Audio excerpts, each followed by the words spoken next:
Good. How you doing? But it might say Rebecca Cleary because I'm using my wife. My computer has this weird thing where there's a black dot in my camera that goes right in the middle of my forehead. It's like a That's stigmata. that's what everybody wants. Yeah, it's really awful. And people send me side messages like, EA, your camera's dirty. I'm like, yep. They're like, your camera's dirty, EA. I'm like, it's not dirty. Just somehow there's a speck of dirt inside the lens, and it never was an issue. But now that all our meetings are via camera, Sure. it's an issue. But Sure. my wife has a newer computer, so I'm just going to use that. It doesn't bother me. So Hijack that. That's all. it's fine. That's what bothered everybody else. How are you doing? You did not bad. I mean, listen, I roll with the punches. I'm very much one of those people who believes the glass is overflowing and you just take what comes to you. I mean, I have my health. I get up every morning and that's what I'm thankful for. Do things change? Yeah, it's like, listen, the world is what it is, but I could sit at home and cry about it, or I can do something about it. And I just try to do my life and live my life the best way I can. So You know what? You just said you said your life is overflowing. Yeah. That's a great way of putting it. Because you're right. I mean, life is overflowing. You know, everybody's like, my life is fine and this and that, but overflowing, that's a heavy statement. You know, I really feel that way. I'm super lucky to be in the position I'm in. I'm incredibly lucky to be alive, to have my wife, to have my friends, I miss my parents tremendously. How's your mom? My mom's great. She's in her apartment. She's got an incredible penthouse in Brooklyn.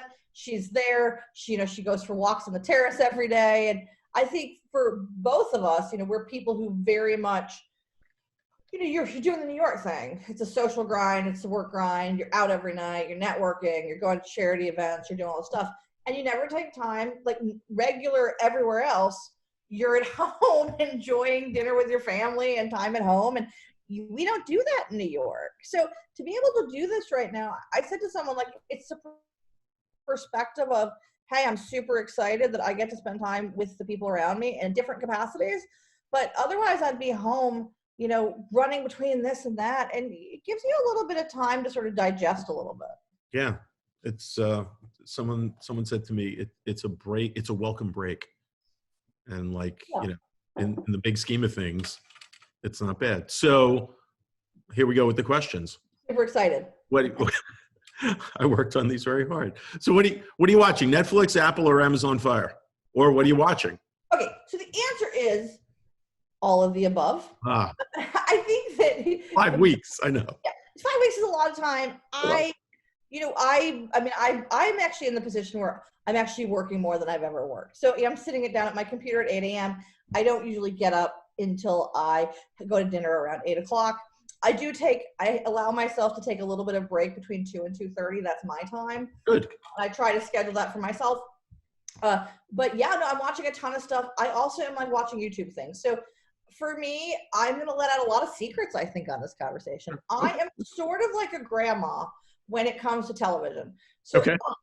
Everyone's like, oh, Ozarks and this and that. I'm like, okay, cool. I watch British murder mysteries and Australian murder mysteries, like the Murdoch Files, Hathaway and Shakespeare, the Agatha Raisin stuff. So I'm really into stuff like that. Although, let's be frank, there's a new show on Netflix called I'm just going to forget the name of it. It's like Awkward World. It's about all these like really interesting animals. It comes from Wired magazine. I love nature. So there's a penguin show I'm really into on Disney. And I've just started watching Clone Wars. I'm a little bit of like a mystery and sort of science nerd when it comes to television. But what I think is really amazing and people aren't doing is looking at YouTube. There are some really amazing things on YouTube. Like I have found some old vintage sort of French game shows, Japanese game shows are amazing. If everyone is listening to this, Google the Angela Lansbury workout video. It's unbelievable. Angela Lansbury. There's also the Estelle Getty one, which is not as good. But it's like there's this incredible amount of vintage television out there that you think, was it normal when they made it? Like we were watching the Match Game the other day, and everyone's like 83 sheets to the wind, and you're drinking martinis, smoking cigarettes, and you think back to the fact that was totally normal on television. That's awesome. My mother's watching British mysteries. She's watching BBC. That's her thing. She loves it, and she's a grandmother, so I'm 40, but what are you gonna do? it's okay. That's all right. So what's keeping you motivated in this insanity, and what's keeping you grounded? Oh, well, my wife keeps me grounded. I mean, when I met Rebecca many years ago, I said to Libba, my mom, Elizabeth Stribling, Rebecca's so wonderful. She's beautiful. She's funny. She's smart. And she looks at me and she's like, yeah, she's all of the above, but she grounds you. And like, I have a very big personality. I have a lot of opinions. I love a lot of things, but I definitely need to be grounded. So Rebecca is that. What motivates me? The 17,000 people who work at Compass. I mean, every day getting up and thinking, this world is changing. We have to adapt. Real estate has to adapt. I mean, every sector of the world does. So what can I do to be impactful to the people around me? And if it's one person or 23 people, it doesn't matter, but that's what motivates me. It's like when I owned Stribling, what motivated me was, how do I keep the lights on and give healthcare to everyone I work with? So that's the kind of stuff that I think about in the morning. Wow. All right. So let's shift topics. Let's get into something serious. Oreos. Regular, double stuff, or mega? Or none? Wait, you just clipped out. Did I lose you? Oh, I can't hear you. Can you hear me now? Yeah. Okay. We're back. All right. Hey, we're back. All right. So let's get to something serious. Yeah. Oreos. Regular, double stuff, or mega? Oreos. Wait. Mm-hmm. I lost you. There you go. Can you hear me? Am I back? Yeah, I hear you now. Okay. There's one answer. Wait. You just clipped out again. Do you hear me now or no? Oh, no. Yeah. Can you hear me, Lee? You're chopping. Oh, you're doing this weird sort of very slow thing to me. Hold it. Yeah. You're just frozen on my screen. Am I frozen now, or am I moving now? You're still frozen, but now you're moving it. Oreos, super important conversation. Yes. So here's the story. I lived in Chelsea for 17 years by the National Biscuit Company, which is Nabisco, which was, for most people, maybe you don't know this, the Oreo cookie was invented at Chelsea Market on 15th and 9th Avenue. Really? So the answer is OG. It's got to be the regular Oreo. Yeah, of course it's a regular Oreo. I actually secret about me. I don't really like chocolate very much. So, but if it's going to be Oreo, every now and then when you get on the Delta flight, they give you the mint ones and you're like, ugh, I don't want the mint Oreos, but they're really good. So, or you go with the original. Original. Okay. Which then leads into the next food question. What restaurant do you miss the most? Oh my God. So I am a huge Japanese food person. I mean, Tokyo is my favorite place on earth, or one of them. I live in Cooper Square. There's this great restaurant called Ogawa. It's super small. They're like 10 seats maybe. There's a counter.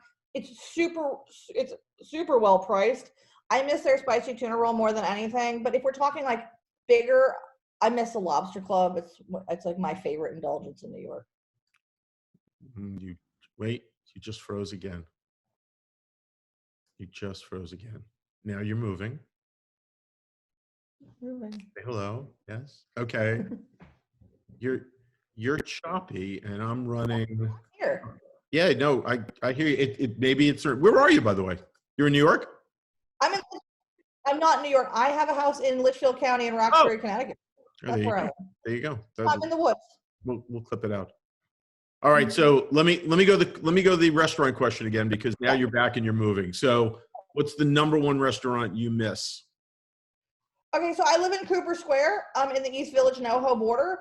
There is a restaurant called Ogawa, super small. I'm obsessed with Japanese food. It's like 10 seats, maybe 12 seats. It's very inexpensive. I think the best spicy tuna roll in the world. And if I'm going to go indulgent, my favorite indulgence, my 39th birthday there, I had a party there, is the Lobster Club. I just think it's like, I'm a big cocktail snob and I like really good sushi. And I think that's it. We miss sushi so much. Oh, yeah. I made a little tartare last night, and it's just not the same. I'm trying, but we really, really miss it. Have sweatpants gotten old? Okay, so I'm like so contrarian, I guess, right? So I get up every day, I take a shower, I get dressed. I'm wearing jeans right now. Right before I came up here, I came home from Palm Springs. I was on a trip for Rebecca's birthday. We had 12 hours in between sort of getting from home to California and going into quarantine. So I have this very weird packet of stuff I have with me.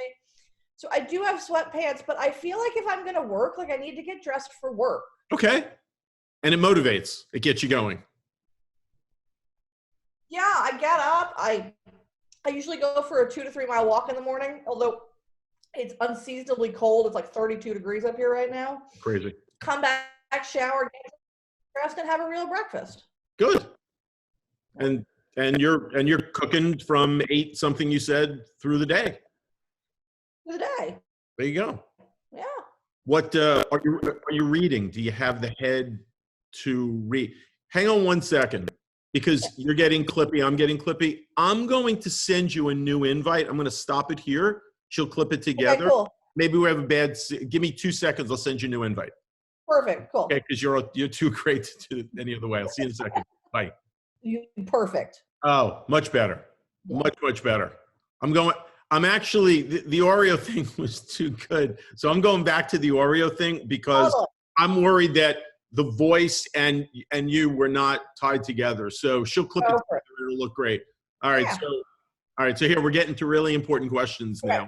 I'm ready.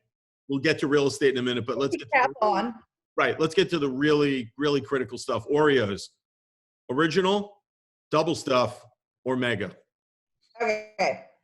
So only one answer, obviously. I lived in Chelsea for 15 years. Super cool neighborhood.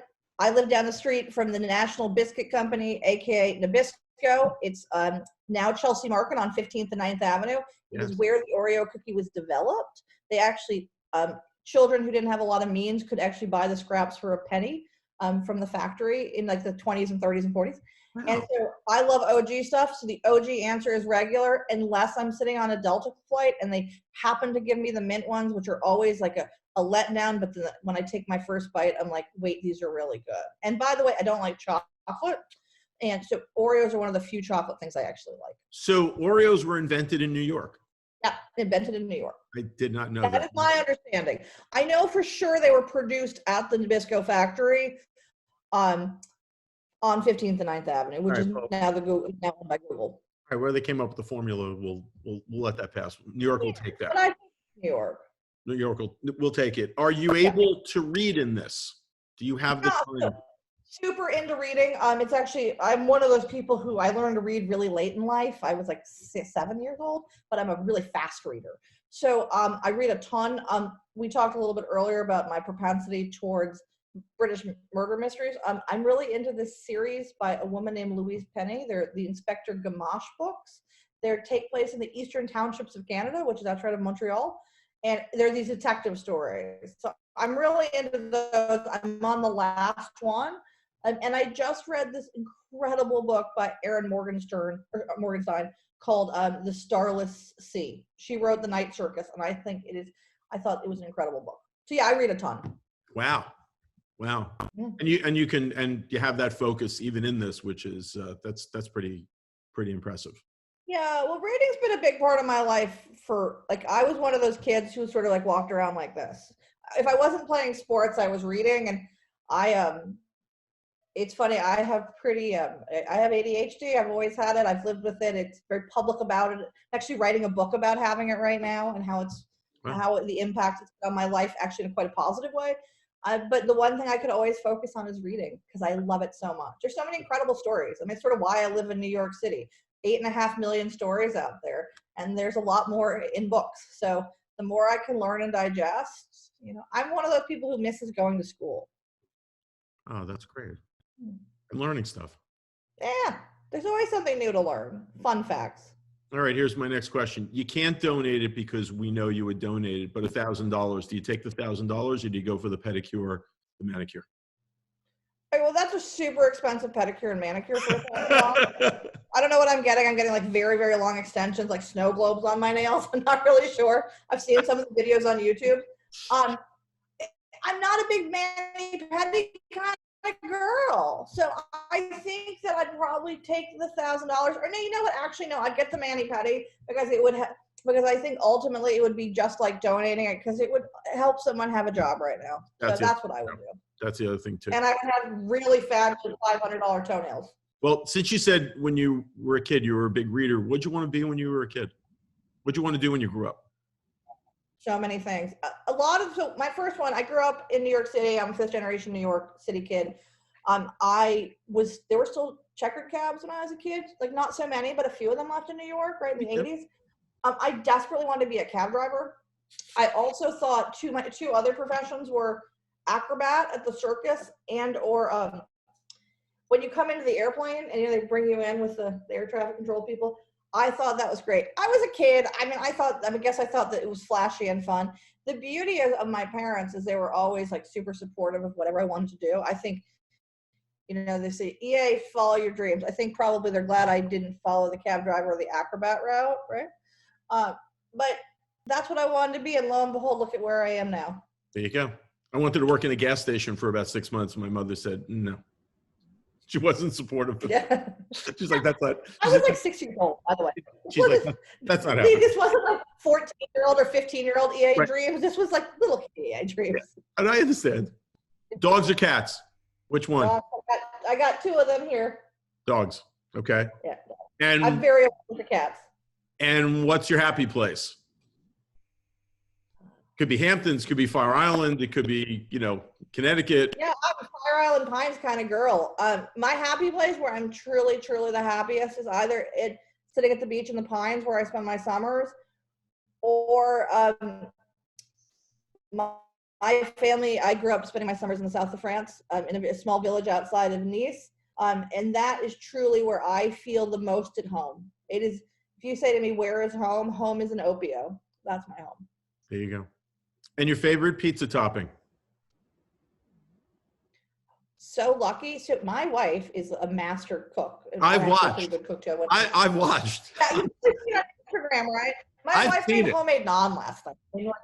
Yeah, we're really going for it. There are 5 of us living here together. It's my wife and myself and our 3 best friends. We call ourselves the modern day Litchfield Kibbutz. And we've been together since day one. We're really enjoying it.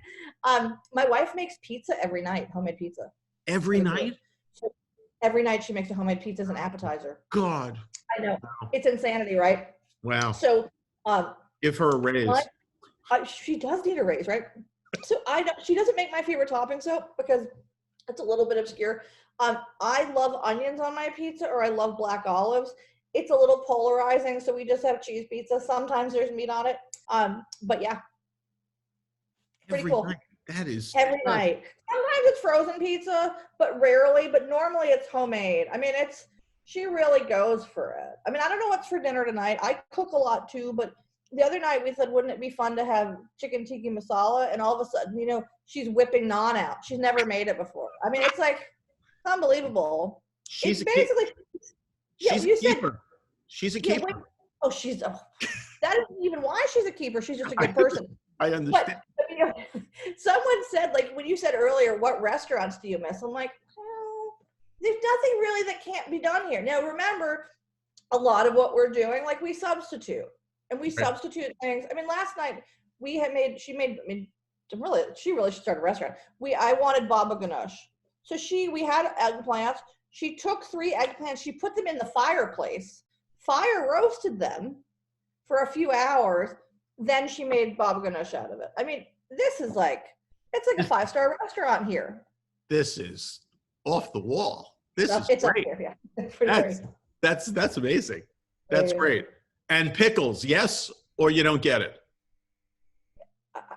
Who doesn't pickles? My mother-in-law's from Warsaw. I love pickles. The only plate, I draw the line at the following. Pickled pig's feet. I don't get that. No, I don't get that. And I don't love pickled eggs. No. But like other than that, pickled beets, pickled beans, light pickled onions. Pickled onions are delicious. Pickled red onions, delish. Yeah. I'm all about the pickles. What's a good fact that no one would know about you?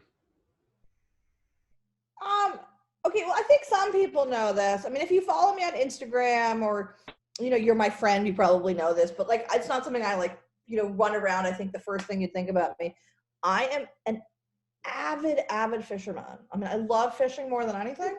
Really? You can see pictures of me, fishing off of Sag Harbor last year. I fished all over the world. I mean, anytime we go on a vacation, I try to predicate it by going fishing. So if we're in Indonesia, I go fishing, or if we are in the Caribbean, we definitely fish a lot. Florida. I surf cast every morning off of Fire Island Pines. Really? So, yeah, I do. I mean, I don't in the summer because you don't have a huge amount, but come the fall, the blues run. I didn't get one this year, but a friend of mine got like a 25-inch blue first reel out. I mean, I had a lot of bites, but yeah, I love it more than anything. I also do a lot of skeet shooting. So my mother always jokes that she has literally no idea where any of this came from because my parents aren't really outdoorsy. But those are my two. Like, if I could do both in one day, like nothing would make me happier. That's a day. Do you fly fish? I do. Fly fishing is probably my least favorite because it takes a lot of concentration and it's a lot more patient. I'm pretty good at it. I've gone fly fishing a lot in Colorado and Idaho, also in Wyoming, Montana. My favorite involves the ocean though. So anything saltwater. I don't know. For me, really, my real passion is surf casting. It's a very solitary thing to do. It is. But I feel it's like my meditation. I find it incredibly zen. Even if I don't, I'm one of those people, even if I don't land a fish, I'm just happy to be out there. It's like me and nature. It's wonderful. I mean, it's just very. I don't know. Yeah, apparently in a past life, I must come from some type of seafaring folk. I don't know. Could be. If you're up on the computer, I'm assuming not a lot of new hobbies. Have you picked up any old things that you had to put down? Yeah, it's so funny. So I actually turned to Rebecca the other day and I said, all these people are talking about their hobbies, like whether they're crocheting or they're doing this. And I'm like, I sort of like did this like mental thing, like, oh, what are my hobbies? And it turned out my hobbies are working and real estate. So those are my hobbies. I have a banjo, so I'm taking banjo lessons on the internet. I tried the guitar, but I have child-sized hands, so that didn't work. So I had to order a new guitar. So I'm trying to learn some instruments. And I'm thinking about picking up needle pointing again. I try to do productive things on the weekends. Like I don't want to sit around and watch television on the days I have off, but I'm not running to the hobbylobby.com website to get crafting stuff. No, we're not going to Hobby Lobby. No one's I don't even know if it's still around, but it is still around. Okay. Yeah, someone said there's a lot of America between the Hudson and the Pacific Palisades, and it's still there, no doubt. Are you Amazon? Are you Target? Are you Walmart? I am Amazon all the way, except I did find toilet paper on jet.com the other day. Wow, that's good. Yeah. That's good. I'm Amazon all the way too.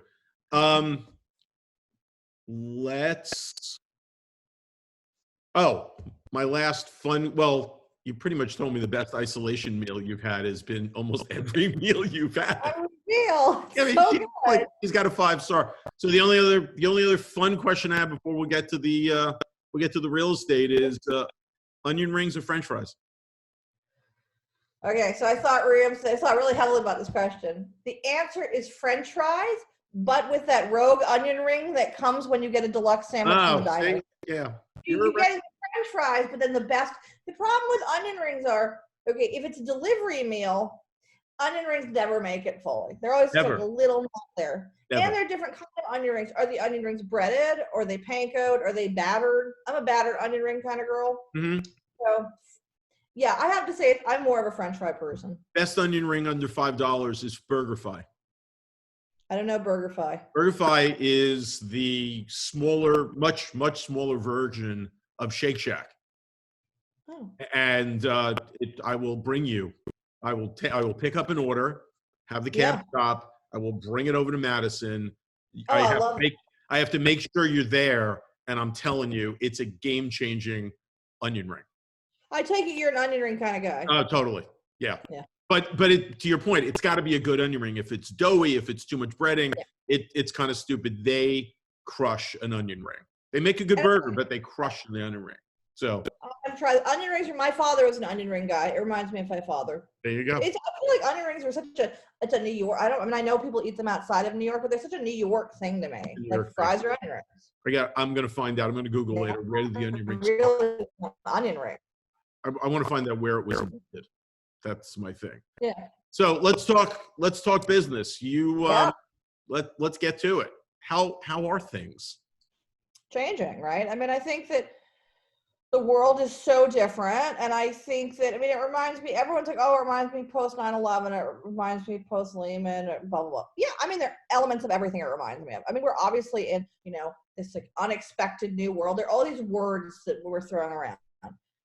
I just look at it like this is a new world and we have to deal with it. Yeah, of course, there's some reticency in the markets about going forward, not knowing where the world's going to go. But I always look at it in this sense. Think about, like, when you go to a cocktail party, no one turns to you and is like, hey, guess what? I bought an overpriced apartment at an overpriced time in the market, and that makes me real smart. People turn to you like, you know what? I walked into a building on East 87th Street the day after Lehman collapsed, and I got a really good deal on this, and now it's worth blah, blah, blah more. Right. And people are like, oh my God, you got the deal. You can never time the market. Oh my God, right? So I think that, people are people like lemmings sometimes. You want to buy when everyone else is buying. Right. But when markets are a little confused, I think that's the time to pounce. That's the time to pounce in almost any, industry. You've got the intestinal fortitude. That's the day after Lehman collapsed, the first thing I did was start buying stock. And that's the way I look at it. I'm looking at, and I'm not doing it in a predatory way. I mean, I think that, there's a huge amount of value. And I mean, I talk about New York City, obviously. I think there's a huge amount of value in New York City, right? So I think there's value all over the country. So I think that things are changing, but just because everyone else isn't buying doesn't mean that you should stop. You got to think about your own personal situations. Absolutely. Are deals still being done? Yeah. They are. I mean, but obviously in a slower rate, if you look at year-over-year numbers, they're very different. The right. Contract sign numbers are down, et cetera. You can't, a lot of people, if you look at the quarterly reports, you're going to see numbers pre-COVID. Yeah, things are still getting done, but it's trickier. We are in a no showing state. The government has told us to stay home, and I 100% think we should stay home. I want my agent safe. I want my friends safe. I don't want to hear about someone else I know dying or someone else I know being sick. It's heart-wrenching, yeah. And we have to end this. So that's different. But yeah, I'm seeing people buy from virtual tours, people coming back in, making deals. So things are happening. I think also, like, let's be frank, you are spending a ton of time in your house. So all of a sudden you're like, oh my God, wait, this is like the things you probably like glossed over before. Yeah, it would have been nice to have a den. All of a sudden, it's like, oh my God, how do I not have a den? Or how do I not have a home office? Or my home office, the amazing thing is my home office Zoom ready? I think that I was talking to some designers recently, and that's their big thing. Everyone wants to redo their home offices so that they can be seen, right? I mean, right. I've definitely zhuzhed up. I'm in one of our guest bedrooms. I've definitely zhuzhed it up a little bit. And I definitely ordered some wallpaper to put up on the walls. So, do you think this is going to stay? Do you think this is here to stay to an extent? Working from home? Zooming and working virtually. 100%. Someone said it really well on one of my calls or one of my office meetings the other day. They said, everyone keeps saying virtual meetings. This is not a virtual meeting. This is a meeting. We are having a meeting, right? And I think we have to accept that. I think the world was changing anyway. I think that we've been talking about some very large corporations, like retail corporations, going out of business. They were going out of business before COVID began. This may have pushed it along a little bit further. I think the world was changing, the way we lived was changing. And I think it's shown us that we can live in different parts of the country and we can all work together. I think this is something that can be, if you take the change, you adapt to it, and you work with it, I think it can be very good. I mean, I think that just because more people work from home, I actually think it'll be interesting to see. I love tiny houses. I think this may be a change away from the tiny house. You're going to see people wanting more space. I mean, people are here. They're going to stay here. They like the real estate, and I think they're going to invest in where they're going to be spending their time. And second homes are going to, if they weren't big before, they're going to be even bigger now. 100%. And that doesn't mean that people won't live in urban areas. I think that it takes, post 9/11, people fled. Within a year and a half, people were back.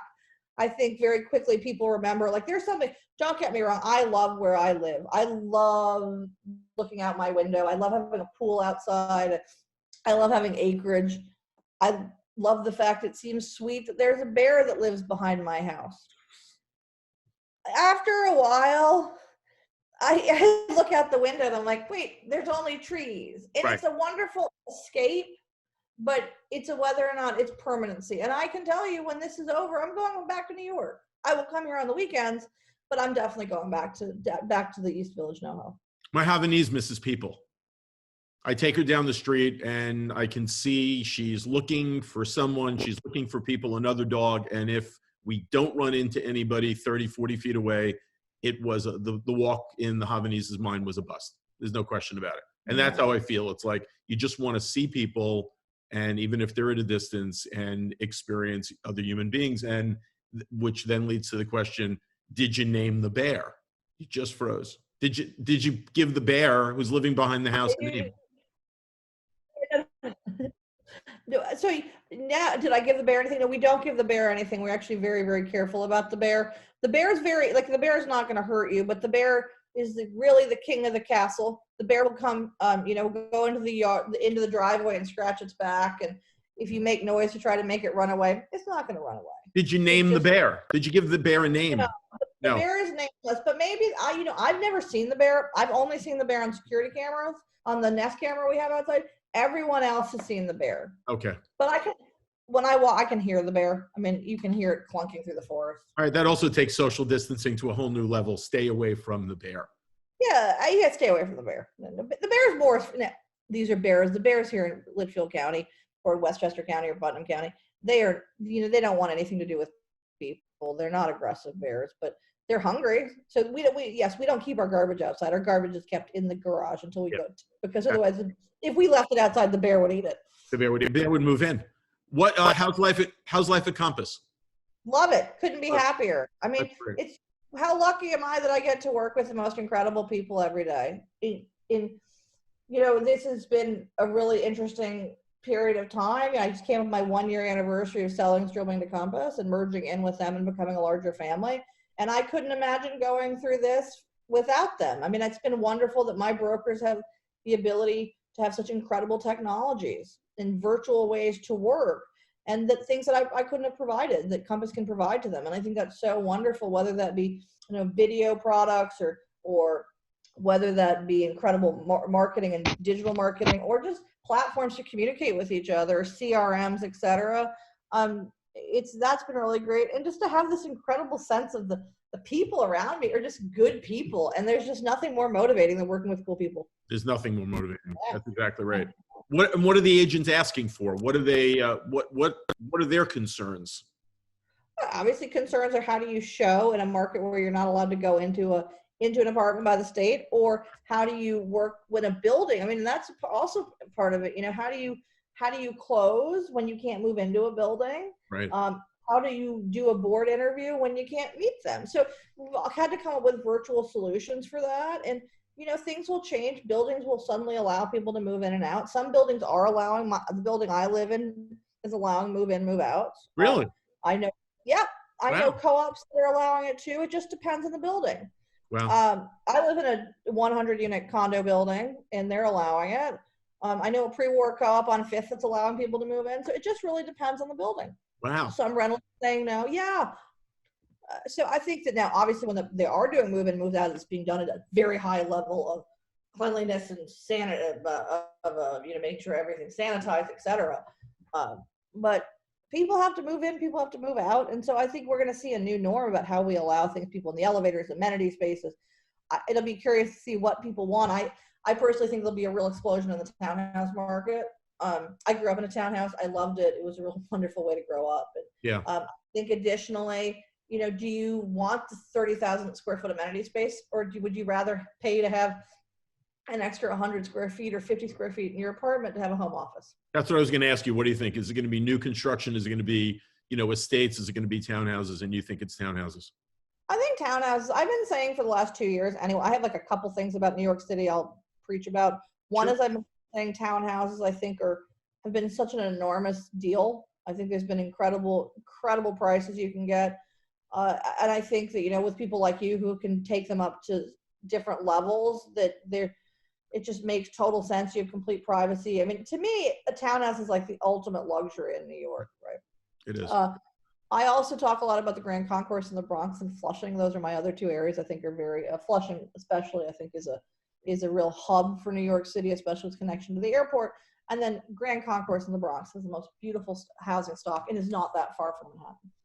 Well, but townhouses, a lot of people have wanted to have doormen and have staff, but there are virtual solutions to that you can do. You can come up with things. And so I think the townhouse will make a resurgence.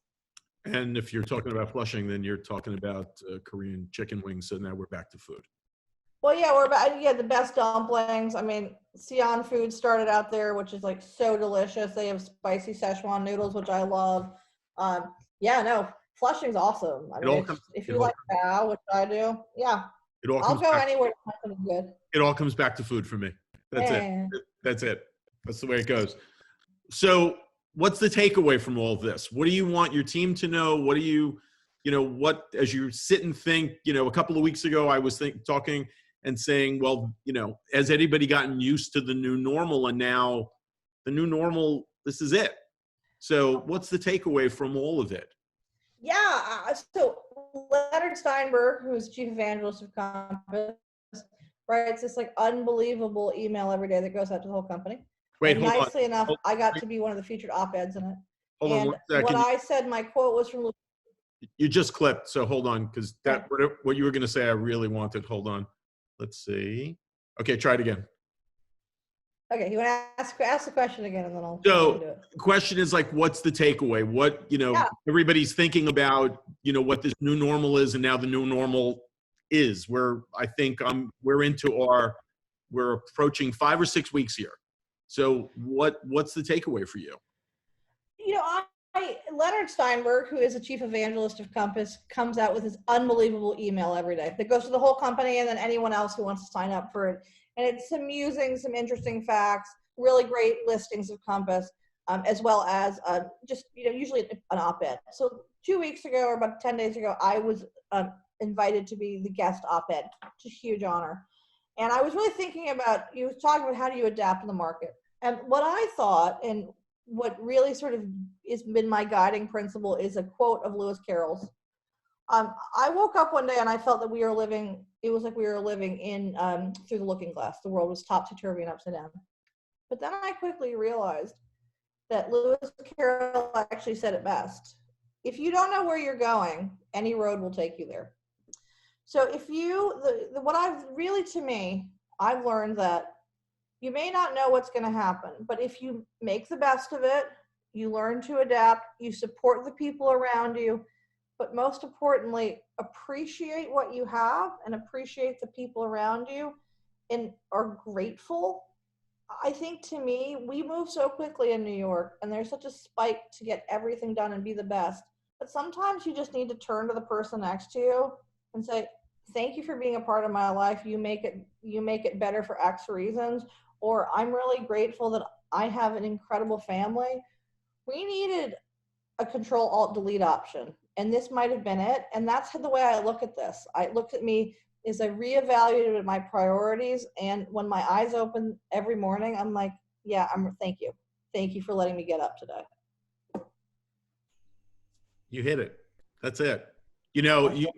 First of all, thanks for being in my life. About 15 or 16 years ago, your mom invited me to talk to the brokers at a Monday lunch. And let's just say, didn't do a lot of speaking and needed to be motivated to do this because I was scared out of my blanking mind. So the night before, I watched Russell Crowe and Cinderella Man. That was my motivational thing. And I came in and I literally said to the brokers, I'm terrible at this. And everybody laughed and everything went great. And for all of those years and continuing, your mom, people at Stribling were so supportive of us. And, so like you said, thank you. Well, thank you, Lee. That that makes my heart swell and makes me so happy. And I think, who would have ever guessed that? I mean, you have, talk about adapting, right? You have taken an industry that you are in that is not known for being socially forward, like in terms of social media. It hasn't been a big video thing outside of the HGTV realm, right? But you've really taken it in New York and really owned it. And you've created these unbelievable presentations, this unbelievable way of showing what things can be. You are making people's dreams come true, both digitally and in person. And I think that to hear you say that you were terrible or horrible at speaking. Terrible. Guess that. I mean, look at you now, right? Terrible. So to have one meeting and one movie take you to that, I think it shows you that outside of true mental illness, happiness is a choice, right? And you can make there are a lot of barriers, but if you want to make something come to fruition, you can do it. It's just figuring out the way to surround yourself with people who are deposit makers and not deposit takers, right? And that's what you have to do. And it's amazing how one small thing, like coming into a meeting, can completely change something. And that's why you've got to take every opportunity for what it is. Absolutely. I had a script, I had things I was going to say, and I walked in, and I looked at 40 lovely people, and I said, I am terrible at this. And my poor mother, who turns 80 tomorrow, happy birthday, happy birthday, Mom, used to be the suffering mother who would come to the class plays, and I was never in them. And what she would see is she would see the feet underneath the curtain, and I was always the stage crew. So I don't get here without people. The world of that. Huh? Oh, thank you, dear. I appreciate it. This has really been one of the highlights of my quarantine. I have to say, what fun is this? It's been great. You're great. Mom's great. The whole team's great. Send my love to everybody, and I hope to see you soon. I do too. Later. And I'm bringing you the onion rings. Yeah, I'll get Rebecca to cook us dinner one night. Okay, that's a deal. Be well. Right. Thank you. Thanks so much. See you soon. Bye-bye.